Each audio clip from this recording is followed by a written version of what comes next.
Hi everyone, Peter here with DyslexiaConnect.com. Welcome to another episode. Today I would like to talk about dyslexia and self-esteem issues. Lack of self-esteem is a really big problem with a lot of dyslexic students. And today I would like to discuss some of the causes of low self-esteem in students with dyslexia, as well as some solutions that you can use to help them build their self-esteem. So first of all, let's talk about some of the causes. One of the main causes of low self-esteem in students with dyslexia is the struggles they have, or are the struggles they have, with reading, spelling, reading comprehension, and schoolwork. This is especially common in students who have not been diagnosed with dyslexia early on and maybe go many years just thinking that they're simply incapable of doing schoolwork or that they're not smart enough to be able to read well and to spell well.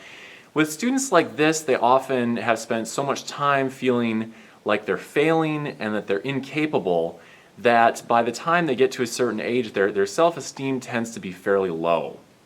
Now, in students who are diagnosed fairly early, say 6 years old, 7 years old, around those ages, and if they get the help they need through dyslexia tutoring or work with a dyslexia specialist, the self-esteem of these students tends to not drop as much because they don't experience as many years of failure in their schoolwork and trying to read, and they don't have all of these years simply thinking that they're not smart enough to be able to read and spell well. But with those students who are not diagnosed or simply have not gotten the help they need for a number of years when they've been in school or when they're getting a little bit older, self-esteem is often a big issue. And sometimes even once these students are diagnosed with dyslexia, the road to reading well and spelling well is still a difficult one and takes a lot of time. And so their self-esteem may take some time to rise. But the question is, of course, how do we go about helping them increase their self-esteem? How can we build their self-esteem up, help them become more confident individuals, and also more confident simply in learning, more confident learners? Well, one of the main ways that you can help a dyslexic student become more confident and gain self-esteem is to simply have their dyslexic issues addressed. And you can do this by enrolling them in a dyslexia tutoring program. Some schools may have an individual who's trained in Orton-Gillingham or another proven method for working with dyslexics. And by getting them the help that they need, they're going to start to increase their self-esteem because those main issues that are causing the problems will be addressed. For example, if they're having trouble reading, well, once they start getting instruction with an Orton-Gillingham based method or another tutoring method, they're going to start to have more confidence and they're going to see that they're making progress. So this is one of the best ways to address that self-esteem issue. Simply put them on the right path to improving, and this will go ahead and help to increase their self-esteem. Now, when they start getting help through dyslexia tutoring or another method, one of the important things is that we don't focus on grade level. Grade level is a very deceptive thing and deceptive benchmark when it comes to students with dyslexia, because of course you often cannot place a dyslexic student's reading ability at a certain grade level. For example, sometimes we'll be having a student read and they will go through a sentence and they'll read a 4-syllable word perfectly, and then all of a sudden they'll miss a 1-syllable word that's right next to it that they've seen 1,000 times, and that is just simply the nature of dyslexia. But of course, how do we use this to determine reading level? Well, dyslexics and their different levels and the progress they're making does not necessarily correspond to grade level very well. So it's important for us not to put too much emphasis on that, because if we put a lot of emphasis on grade level or the fact that the student's behind and they need to make it to this certain level by this amount of time, that's going to put a lot of pressure on them, and they're going to feel pressured and just like they're not able to necessarily meet those goals, and that's going to have a negative effect on their self-esteem. It's going to cause their self-esteem to go down, and they'll also have anxiety issues probably, and a lot of other issues go with that. So it's much more important to focus on progress. Progress is the main thing you want to focus on, the main thing that you want to help your dyslexic student embrace. The important thing is that they're making progress. One of the things that we focus on in our dyslexia tutoring program is mastery of the material. So we don't have benchmarks like, well, they're at grade level 2, 3, 4. We have mastery of the material. Once they master material, they can go ahead and move on. Now, first of all, this gives a more accurate benchmark of the level they're currently at, but also it helps the student feel a sense of accomplishment. Because as they're mastering this material, they realize, hey, I'm really making progress. I'm moving along, I'm making progress, and this is going to have a tremendously positive effect on their self-esteem. They're going to feel like they're going somewhere and they're making progress.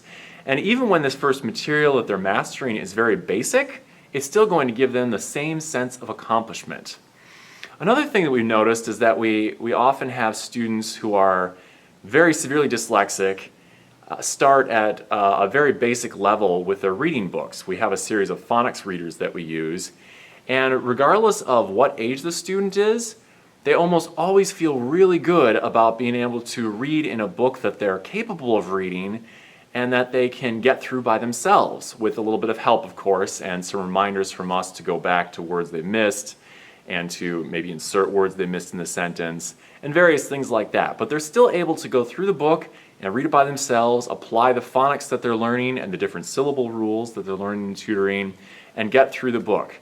And this is a tremendously good feeling for students of any ages. We even use these books with some of our older students, and they almost all enjoy these books because they feel a real sense of accomplishment, because they're really learning something and they're moving ahead after so many years of feeling like they were failing and not going anywhere. So focus on the progress and not the levels or the labels when you're trying to help a dyslexic student raise their self-esteem and make academic progress. And start with the basics. The basics are so important, of course. So another way to help a dyslexic student raise their self-esteem is to invest in their interests. Find something they're good at. If you're not really sure what your child is interested in or what they are good at, then have some conversations with them. This is one of the best ways that you can figure out what exactly they're interested in. Think about whether there's something that they talk about a lot, something that they tend to point out when you're driving around wherever you live, something that they gravitated towards. And this could be a number of different things. It could be art. A lot of dyslexic students are very talented in drawing or painting and sculpture. It might be music. Playing an instrument or something of that sort. It could be something like entrepreneurship. They might want to start a business and try selling things. Whether it could be produce, from a farm, or pretty much anything, stuff they make. If they're good with crafts or craftsmanship, they could sell things that way. Another opportunity is volunteering. If they're particularly interested in something, you can have them volunteer at a place that's involved in that certain subject. For example, if they really like horses, you can go to some local horse farms and ask if they might be able to volunteer. And it could be anything from helping to clean the barn or clean out stalls or whatever they happen to need help with at that farm. Another opportunity is sports. A lot of kids like sports a lot, so if they're into a certain sport, you can try to get them into lessons for that sport or playing maybe on a team in the area that you live. So there are all kinds of opportunities and different things that you can do to help them develop a sense of ownership over something that they're good at.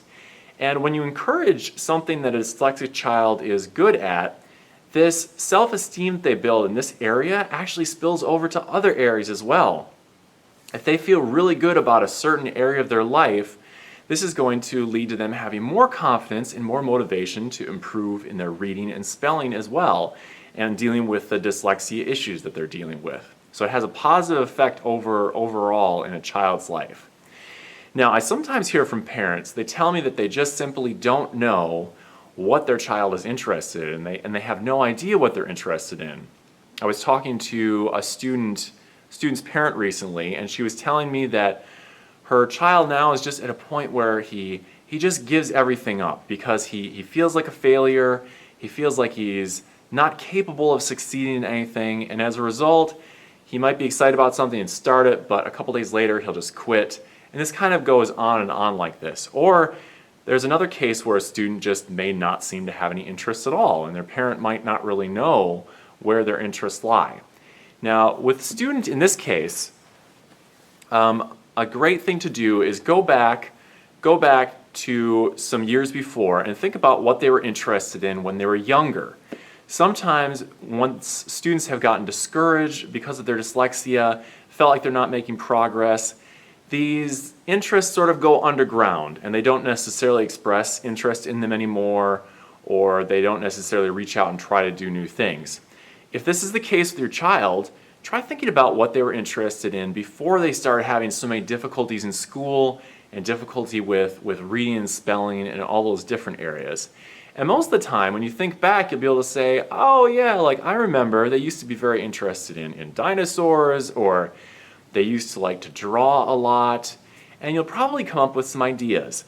And you can take one of these ideas and you can encourage the child to become interested in those things again and to start participating in activities that involve those subjects. And this is a great way to reintroduce things that they may still be interested in, but maybe have given up on because they feel like they're just not able to do it because they're having issues with low self-esteem. So those are some suggestions, and those are some things to try if you have a dyslexic child who's struggling with low self-esteem.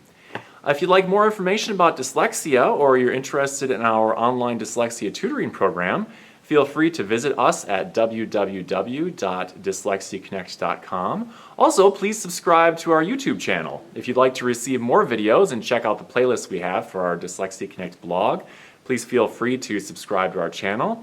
You can also find us on Twitter and Facebook. And please feel free to post questions or comments. I love to answer your questions, and I'm happy to help out in any way I can. So thanks again for watching, and I will see you next time. Bye-bye.